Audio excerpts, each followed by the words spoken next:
Mina had grown up in quiet corners. She was the daughter of Rina, the maid who worked inside the great Sato mansion. While the world outside the tall iron gates was loud and restless, the mansion was silent, filled with the sounds of careful footsteps, whispering curtains, and the faint ticking of clocks on the walls.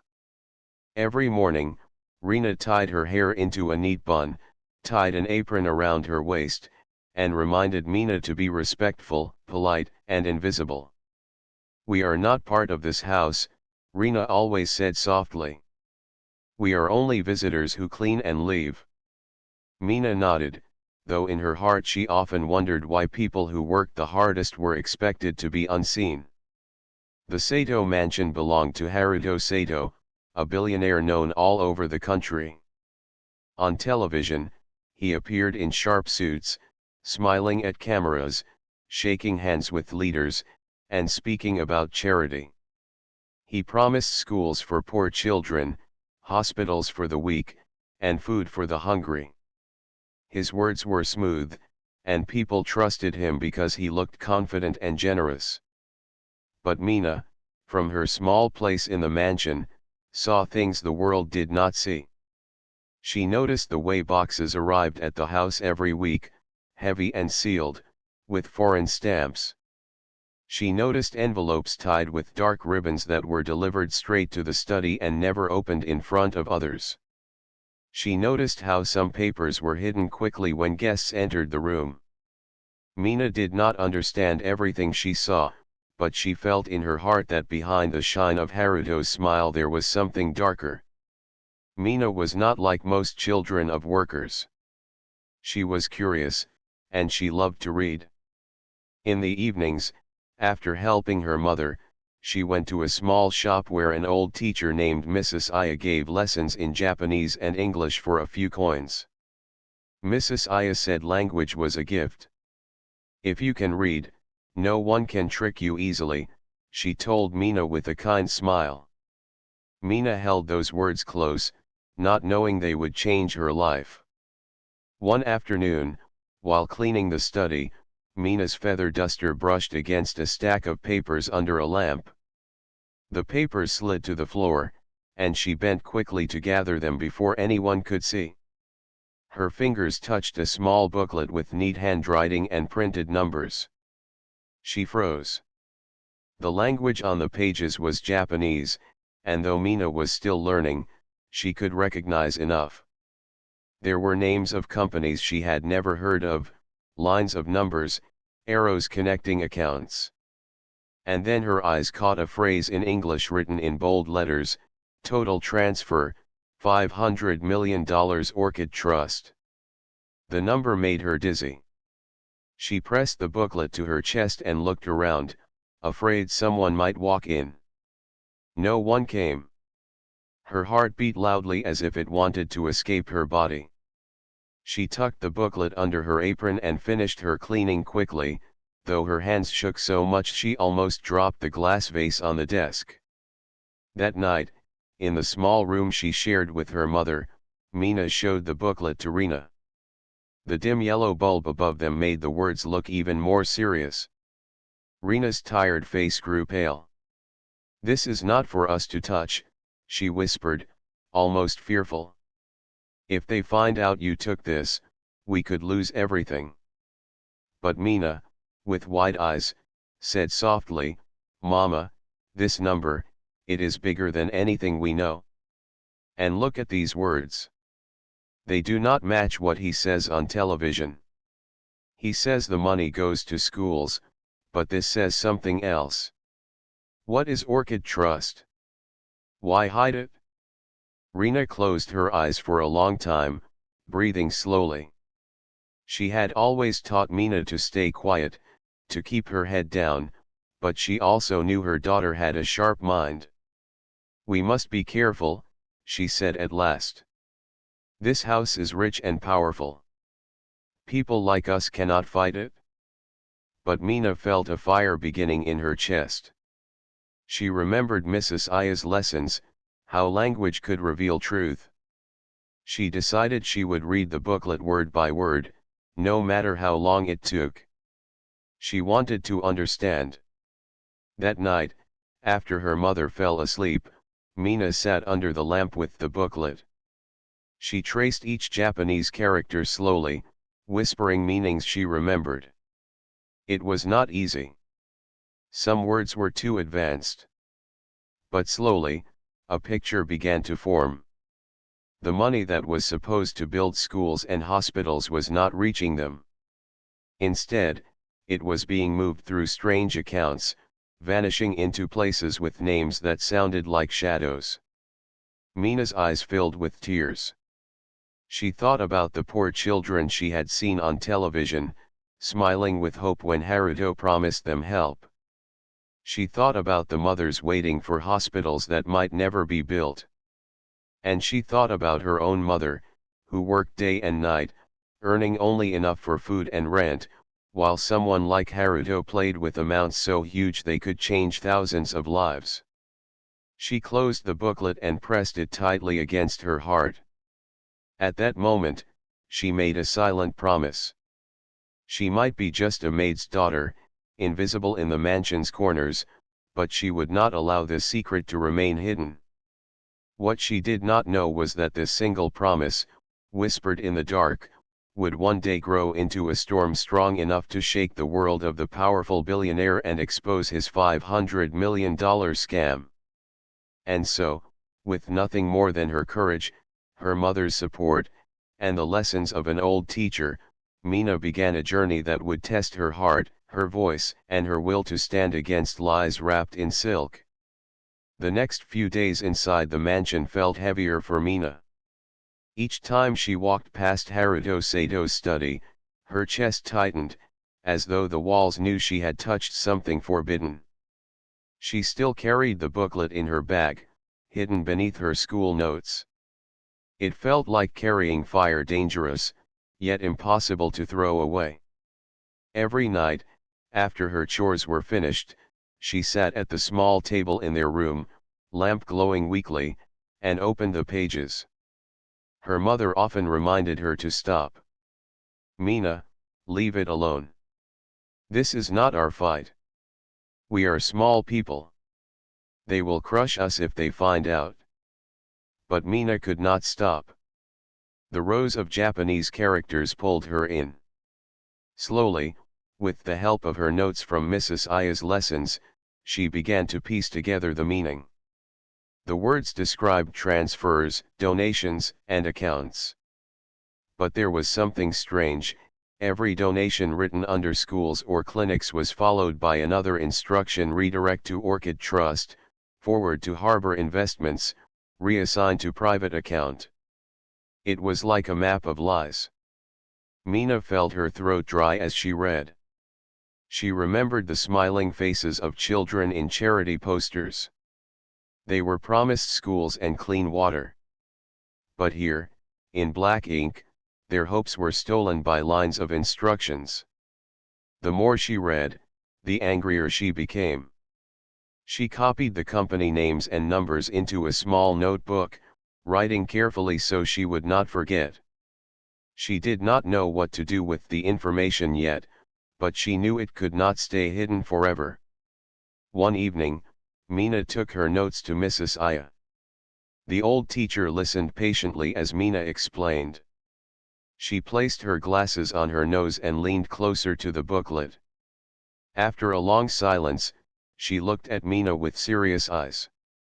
"These are not mistakes," she said quietly. "This is deliberate. Money is being hidden." Mina's heart raced.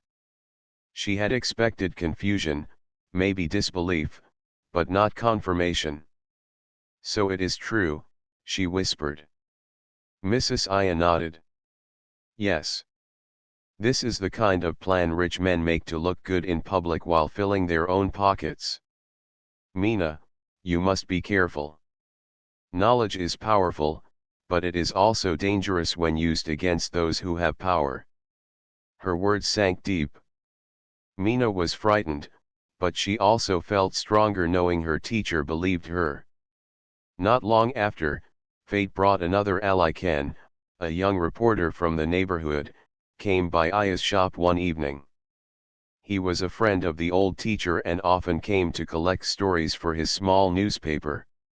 He noticed Mina's papers spread out on the table. "What's all this?" Ken asked, brushing dust from his jacket. Before Mina could hide them, Aya spoke softly. "She has found something important. Something dangerous." Ken leaned closer, scanning the names and numbers. His eyes widened. "Haruto Sato? The billionaire? Everyone knows him. He's untouchable." Mina explained what she had read, her voice trembling. Ken listened, tapping his pen against his notebook. When she finished, he let out a low whistle. "If this is true, it could be the story of the year. But we'll need proof. Real proof. Otherwise, no one will believe us." Mina pulled out the booklet from her bag. Ken carefully opened it, reading the lines. The seriousness in his face deepened. "This is not just gossip," he said. "This is evidence." From that day, Mina, Aya, and Ken formed an unlikely team. Aya helped Mina translate the difficult parts of the ledger, teaching her patiently. Ken collected every copy Mina made, filing them safely away. Together, they began to see the bigger picture, a billion-dollar scam hidden behind beautiful speeches and smiling photographs.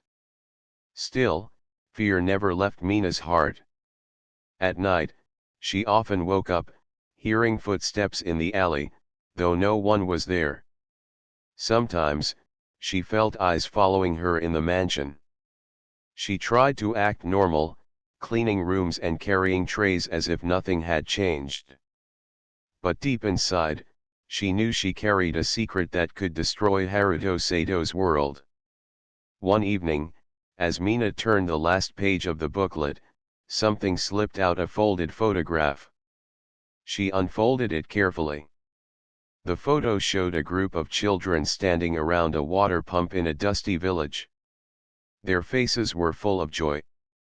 On their shirts was the logo of the Sunflower School, one of the projects Haruto often spoke about on television. But Mina knew from the ledger that the Sunflower School did not exist. The funds for it had been redirected. The picture was just a staged memory, used to fool kind donors. She held the photo tightly, tears welling in her eyes. These children believed in a promise that was never kept. That night, she could not sleep. She stared at the ceiling, hearing her mother's soft breathing beside her, and whispered to herself, "This cannot stay hidden." The next day, she gave the photograph to Ken.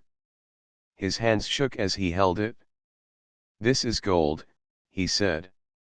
"With this picture and the ledger, we can make people listen. But it won't be easy.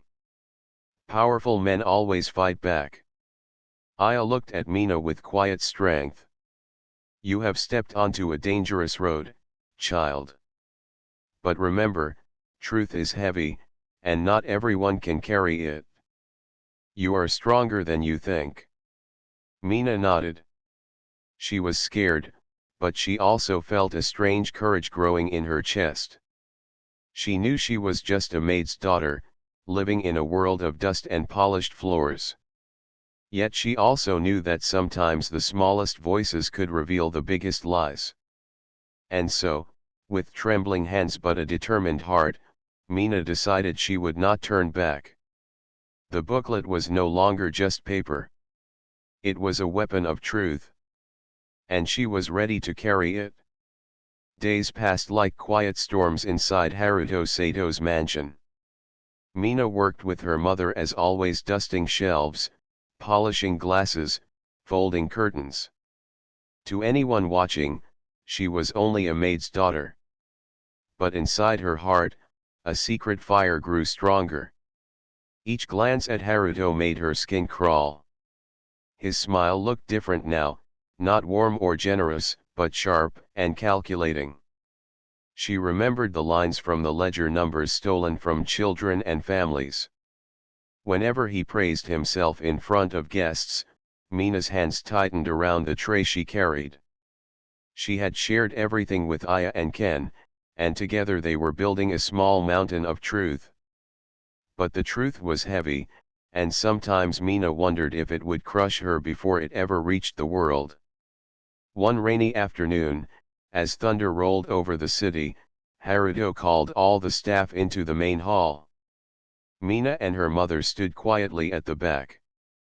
He walked in, his suit shining under the golden lights, and cleared his throat.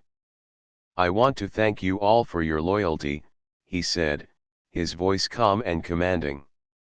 "In a few weeks, we will host another charity gala. It will be bigger than before.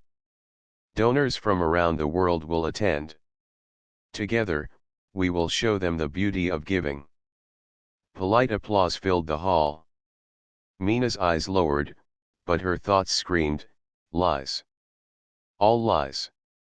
She wanted to shout, to tell the truth in front of everyone.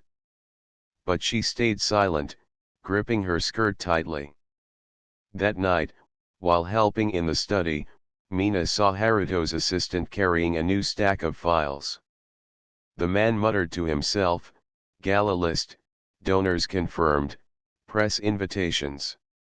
He left them carelessly on the desk before leaving the room. Mina's heart pounded. She quickly noted the names of donors in her little notebook before footsteps returned. Later, she showed the list to Ken. His eyes lit up. "These names are important. Some of these donors are foreign companies. If we can show them proof their money was stolen, they won't stay quiet." Aya nodded. "But you must be cautious, Mina. If anyone suspects you, it could be dangerous." Mina promised she would be careful. Yet danger was already circling. The next morning, while cleaning the upper corridor, Mina overheard two guards speaking. One whispered, "The boss is worried. He says someone might have seen his papers." Her breath caught. She pressed herself against the wall, listening harder. "Really? Do you think it's the new accountant?" the other asked. "Not sure. But he warned us to keep our eyes open. If anything suspicious happens, report immediately." Mina's stomach twisted. Haruto already suspected someone.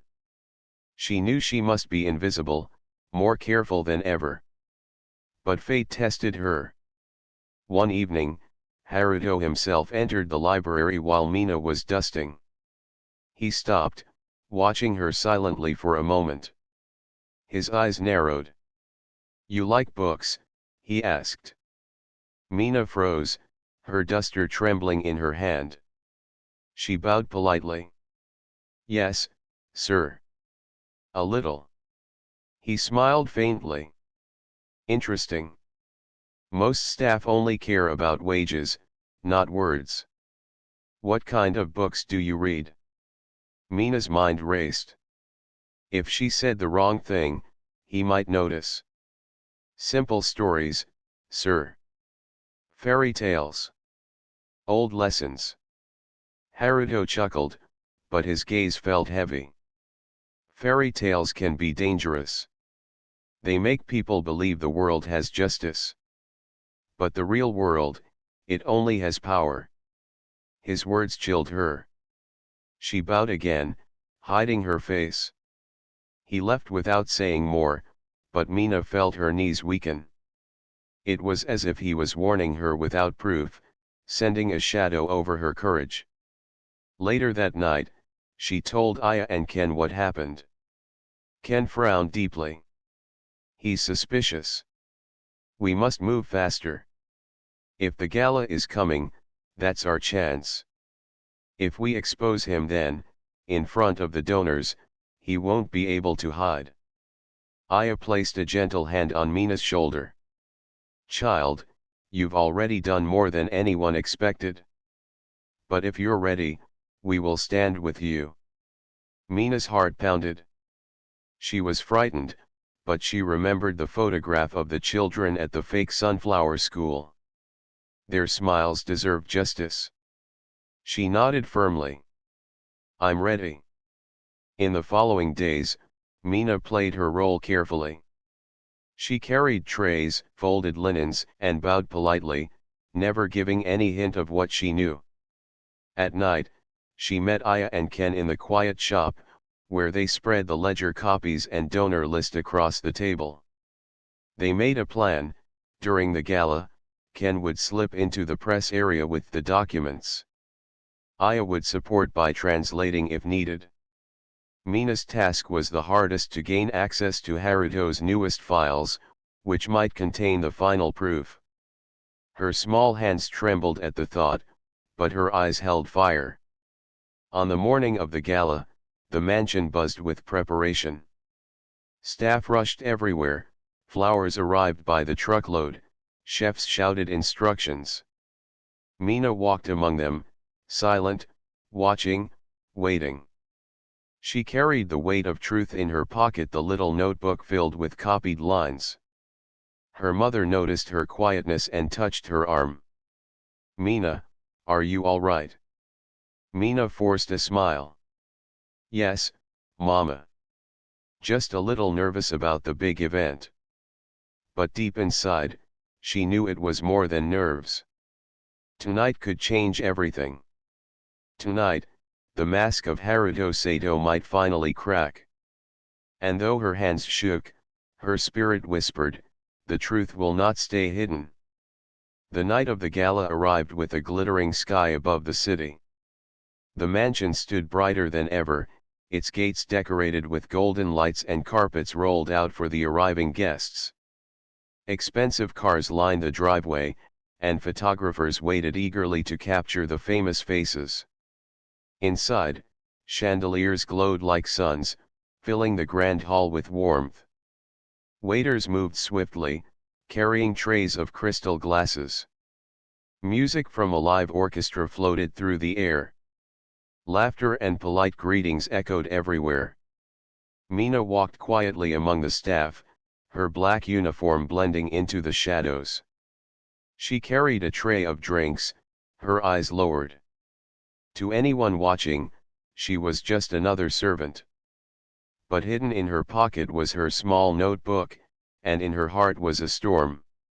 Her task was clear. She needed to reach Haruto's study once more and find the newest files. Ken was already inside, disguised as part of the press team, his camera hanging from his neck. Aya stayed near the back of the hall, watching carefully, her sharp eyes never leaving Mina. Haruto himself stood at the center of it all, smiling proudly as he welcomed guests. He spoke in smooth tones, praising kindness and generosity. Every sentence was followed by applause. Mina felt her stomach twist as she carried drinks past him. She wanted to shout the truth, but she held back. The right moment had not come. As the evening grew busy, Mina slipped quietly away from the main hall. Her steps were light, her breathing shallow. The corridor leading to the study was quiet, lit only by wall lamps. She pressed her ear against the door. Silence. Carefully, she pushed it open and entered. The room smelled of polished wood and ink. Papers were stacked neatly on the desk, and a laptop glowed faintly. Mina's hands shook as she searched quickly. She found a folder marked Charity Accounts Gala. Opening it, her eyes widened. Inside were letters of confirmation from donors, promising millions. But at the bottom of each letter was the same instruction: redirect to Orchid Trust. Her chest tightened. Here was the final proof. The money promised tonight would also vanish, swallowed by lies. She quickly copied the names into her notebook, her heart racing with every sound outside the door. Suddenly, footsteps echoed in the hall. Mina froze, her pen slipping from her hand. The doorknob turned. She had no time to hide.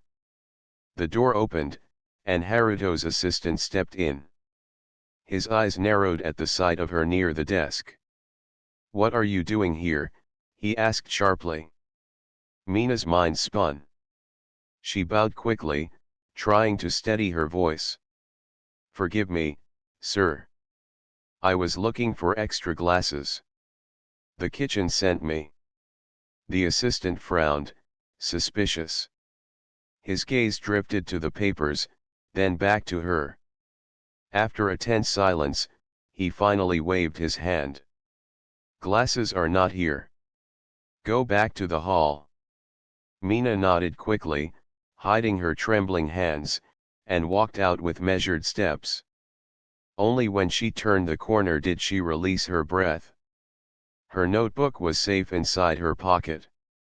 Back in the hall, Aya caught her eye and gave the smallest nod. Mina had done it. Meanwhile, Ken moved through the crowd, pretending to take photos. He was careful, but he had already collected copies of the papers Mina had shared earlier. He was ready to strike. Soon, Haruto stepped onto the stage. The orchestra stopped, and silence filled the hall. He raised a glass, smiling with charm. "Ladies and gentlemen," he began, "tonight we gather not just to celebrate wealth, but to share it. Your generosity will build schools, hospitals, and futures. Together, we will make the world brighter." The crowd clapped loudly. Cameras flashed. Mina stood at the back, her hands gripping the tray so hard her knuckles turned white. She could almost hear the lies dripping from his tongue. Ken looked at her, then at Aya. Aya gave a firm nod. It was time. Ken raised his voice. "Excuse me, Mr. Sato." The room fell silent. Everyone turned toward the young reporter. Haruto's smile stiffened slightly. "Yes? Who are you?" Ken stepped forward, holding up a file. "A reporter. And I have something the guests should see before they donate their millions tonight." Gasps filled the hall. Haruto's eyes darkened, though his smile remained fixed. "This is a charity event, young man. Do not spoil the evening with baseless words." But Ken was fearless. He held up the photograph Mina had found the children at the fake sunflower school. "Does anyone here know these children? They are shown in every charity poster. But according to your own ledgers, Mr. Sato, this school does not exist." The hall erupted with murmurs. Some guests stepped closer, whispering to one another. Haruto's face hardened. Mina's heart raced as Ken continued, reading aloud the notes from the ledger. Funds promised for schools were redirected. Money meant for clinics was sent to private accounts. Every donation here tonight would vanish into Orchid Trust. I have the proof in these documents. Guests began to look uneasy. A few lowered their glasses, their smiles fading. Cameras clicked rapidly. Haruto raised his hand, trying to control the chaos. His voice was calm but edged with steel. "These are lies. Fabricated stories. Who gave you these papers?" Mina froze. Her body trembled as Haruto's sharp eyes swept across the room. For a moment, she thought he would point directly at her. Aya quickly stepped forward, her voice steady. "The truth is not a lie, Haruto Sato. You may silence people, but you cannot silence facts." Gasps filled the air again. All eyes turned back to Haruto. For the first time that night, his mask of charm cracked. Mina clutched her notebook tighter, knowing the storm had truly begun. The grand hall was no longer filled with music and laughter. Instead, uneasy voices rippled across the crowd. Guests whispered to one another, clutching their glasses, some shaking their heads in disbelief. The air, once warm with celebration, now felt heavy with doubt. Haruto Sato stood at the center, his glass still raised, but his smile had vanished. His sharp eyes scanned the hall, cold and calculating. For the first time, the billionaire's mask of charm showed cracks. "This is nonsense," he said firmly, his voice louder than the murmurs. "Fabricated lies spread by a reckless boy who wants attention. Do not be deceived." But Ken didn't back down. He held the papers higher. "These are not lies. These are your own documents. Redirect orders, hidden accounts, fake schools. The world deserves to know the truth." Some guests looked unsettled. One woman whispered, "If this is true, my company donated millions." Another man frowned. "Why would there be instructions to redirect funds?" Haruto's assistant quickly stepped forward. "Enough," he barked. "This man is trespassing. Guards, remove him at once." 2 guards began moving toward Ken. The young reporter's heart raced, but he stood tall. "You can silence me, but you cannot silence evidence," he said, his voice trembling but strong. At the back, Mina's chest tightened. She felt every step of the guards like thunder in her ears. Her instinct screamed to protect Ken. She glanced at Aya, whose face was calm but her eyes burned with determination. Aya suddenly stepped forward, her voice cutting through the noise. "Do not touch him. We are not liars. This evidence is real. And I will translate every word if needed, so none of you can claim you did not understand." Gasps filled the room. Many of the guests knew Aya as a respected retired teacher. Her calm voice added weight to Ken's accusations. Haruto's jaw tightened. His charm was slipping, replaced by cold anger. He turned to the guests, his tone suddenly softer, almost pleading. "My friends, please. You know me. You've seen my work for years. This is a trick. Some people envy success and want to destroy it." But his words no longer carried the same magic. Doubt had already planted roots in the guests' minds. Some crossed their arms. Others avoided his gaze. The golden mask he had worn for years was cracking under the pressure of truth.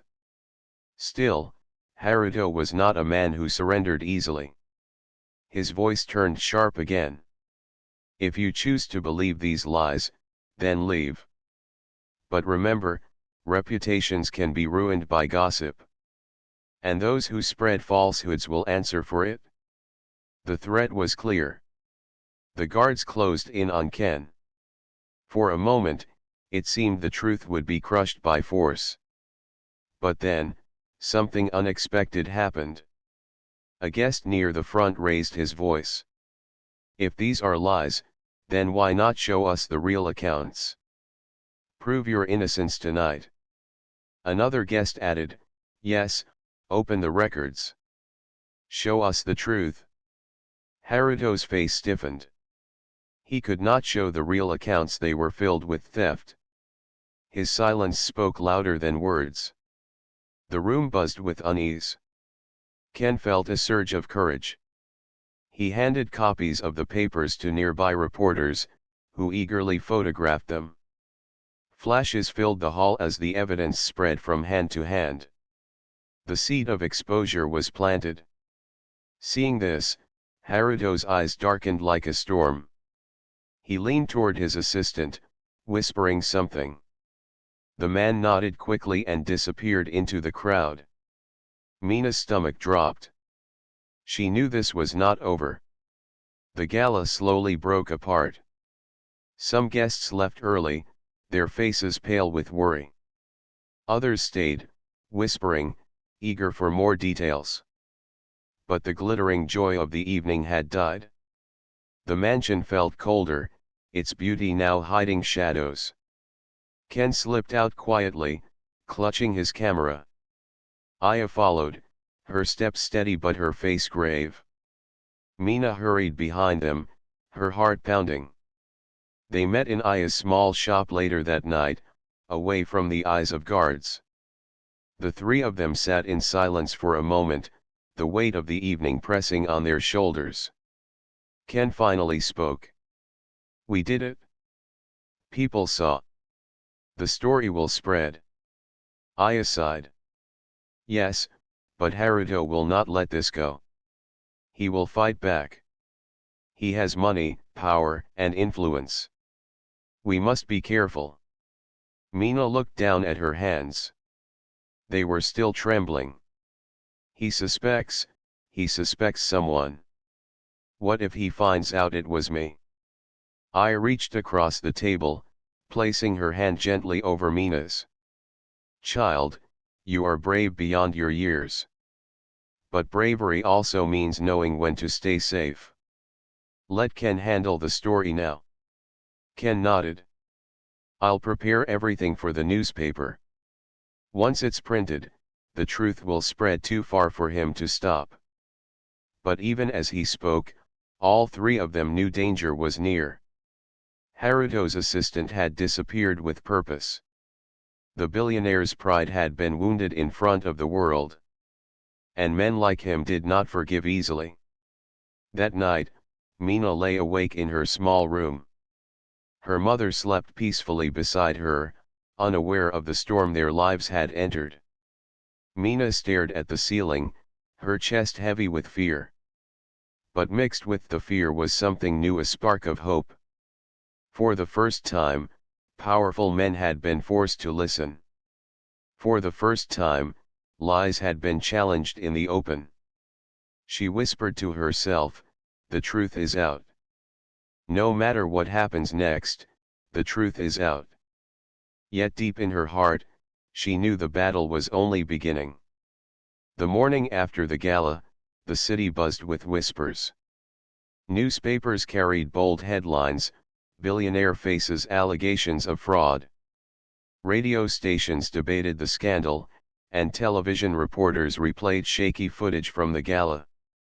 For the first time, Haruto Sato's name was tied not to honor, but to suspicion. Ken held a copy of the newspaper in his hands, his chest swelling with relief. "It's working," he said. "People are starting to see the truth." Aya, however, was not smiling. She sipped her tea slowly, her eyes thoughtful. "Do not celebrate too soon.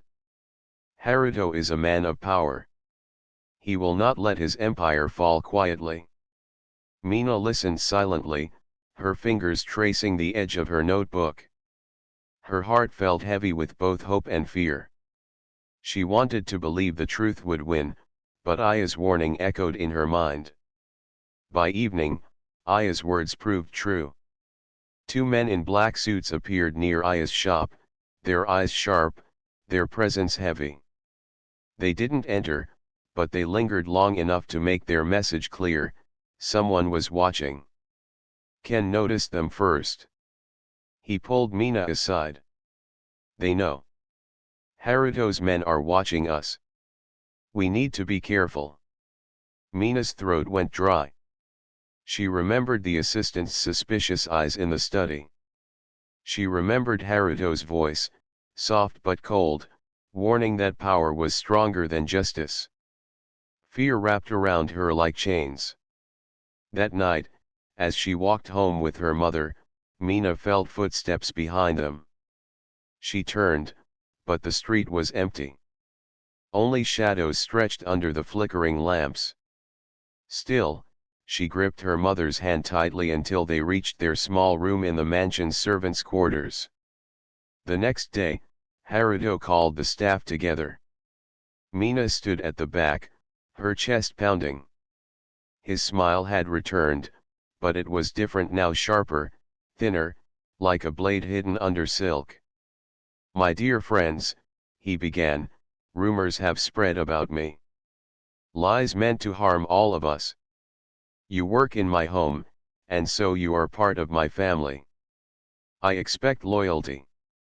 He paused, letting his gaze sweep across the room. Mina felt his eyes linger on her, heavy and piercing. She bowed quickly, hoping her fear didn't show. "If I discover anyone among us helping to spread these lies," Haruto continued, his tone lower, colder, "they will regret it. I protect those who are loyal. But betrayal will not be forgiven." A chill swept through the staff. Everyone nodded quickly, murmuring words of agreement. Mina lowered her head, hiding the terror in her eyes. She knew his words were not a warning to the staff. They were a message for her. Later, when she met Ken and Aya again, her voice shook as she told them. "He knows. He knows it was me." Ken clenched his fists. "Then we have to move faster. I've sent the papers to bigger newspapers. Soon the evidence will spread everywhere." Aya touched Mina's hand gently. "Child, listen. You must stay strong, but also careful. Do not let fear silence you. You carry truth, and truth must not be hidden." Mina nodded, though her heart was heavy. But danger struck sooner than they expected. 2 nights later, as Ken walked home with his satchel full of notes and photographs, a car pulled up beside him.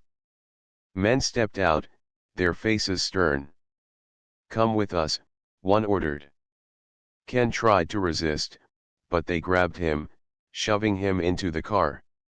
His camera fell to the ground, its lens cracking on the pavement. The next morning, Aya and Mina waited at the shop, but Ken never arrived. Hours passed, and fear grew heavier. Aya paced the floor, her eyes filled with worry. "They've taken him," she whispered. "Haruto's men." Mina's hands shook. "What will they do to him?" Aya's voice trembled, though she tried to stay calm. "We must hope they only want to frighten him. But we cannot sit still. We must protect the remaining evidence. If Ken cannot publish, we must find another way." Mina felt tears sting her eyes. She remembered Ken's courage at the gala, his voice steady even as guards surrounded him. He had risked everything for the truth. She could not let his sacrifice be wasted. That night, Mina returned to the mansion with her mother. She walked past the glittering halls, past the guards with their cold eyes. In her pocket, her small notebook felt heavier than ever. She whispered silently to herself, "I will not give up." But as she entered the servants' quarters, she noticed something chilling. Her bag had been moved. The small box where she kept her copies of papers was open. Her notebook was still there, but its pages had been disturbed, as though someone had flipped through them. Her heart sank. Someone had searched her room. Lying awake in the dark, Mina held her notebook close. Her mother slept peacefully beside her, unaware of the storm pressing closer. Tears rolled down Mina's cheeks as she whispered into the silence, "They know. And they are coming for me next." Yet even through her fear, she felt a flicker of strength. Aya's words echoed in her mind, "Truth must not be hidden." No matter how dangerous the shadows became, she could not let them win. The morning sun fell softly over the city, but for Mina, it brought no warmth. Her small room felt tight with fear. Haruto Sato's men had searched her quarters. Ken was missing. The mansion, once only a place of work, now felt like a cage. But Mina did not give up. She held her notebook tightly, pages filled with proof of Haruto's lies and stolen money. Aya had helped her organize copies for multiple newspapers. Even if danger loomed, the truth could not be silenced. At Aya's small shop, the three of them met for a final plan.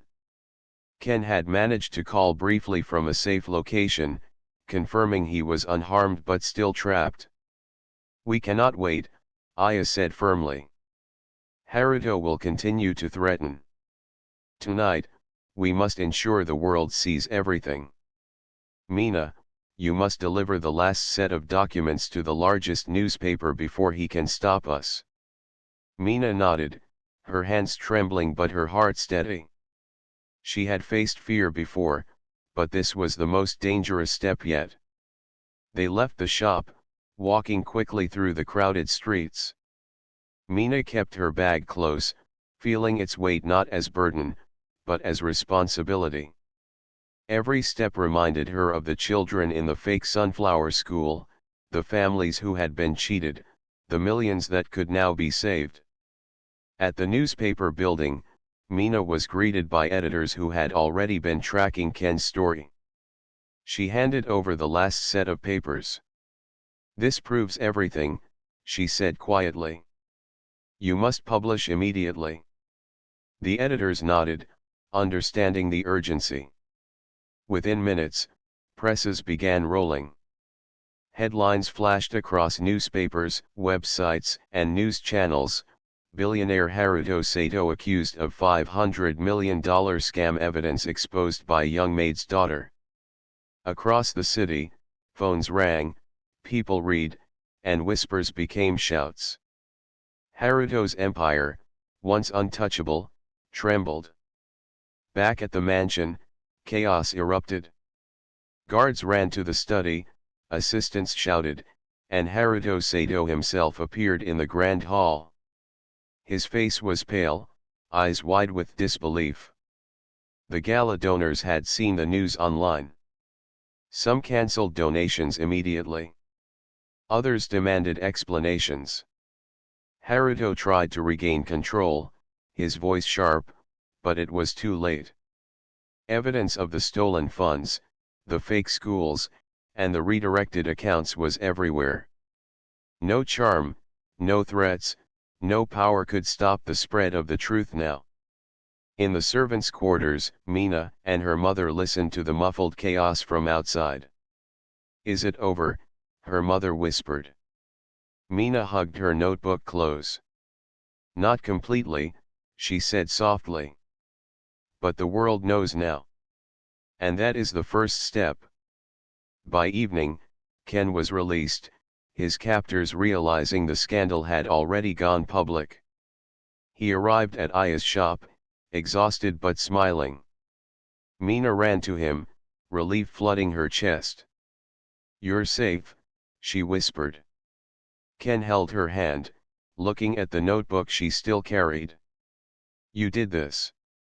You were brave enough to stand up, even when it was terrifying.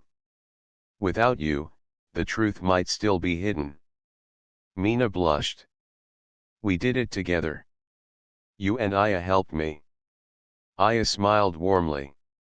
"Courage is not measured by age, Mina. It is measured by heart. And yours is strong." The days that followed were filled with investigations. Haruto Sato faced legal action, his assets frozen, and his lies exposed to the public.